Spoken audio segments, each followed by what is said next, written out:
Tonight, a teenager arrested accused of bringing this knife to a school in Palm Coast and threatening students and teachers. Fox 35's Kelsey Cairns spoke to the sheriff and has that story today.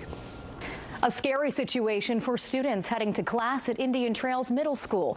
Reports say this 14-year-old student, you see him right there on the screen behind me, getting cuffed. He pulled a knife on kids and teachers.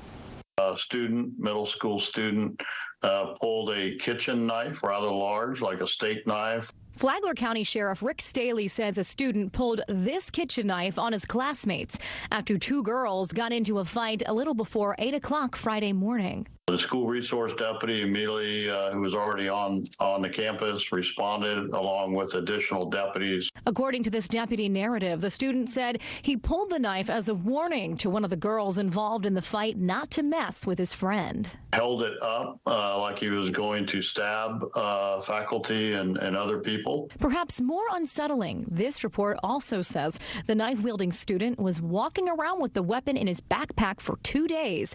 His reasoning, self-defense. This knife threat marking the third violent incident within Flagler County schools this month. You may remember the Matanzas High School brawl, where deputies arrested 11 students. And at Flagler Palm Coast High School, a student arrested for bringing a toy gun to school and pointing it at his classmates. Sheriff Staley says the best way to prevent problems starts inside the home. What I ask, parents to do is be the sheriff in your home. Teach your kids right from wrong, how to de-escalate situations. In regard to Friday's threat at Indian Trails Middle, Flagler County Superintendent LaShakia Moore said in a statement in part, "It's important for our students and families to understand that bringing any type of weapon onto one of our campuses will not be tolerated." This evening, I've reached out to Flagler County Schools to see what happens next for the student now that he's been arrested, but I have not yet heard back. Reporting in the studio, I'm Kelsey Cairns, Fox 35 News.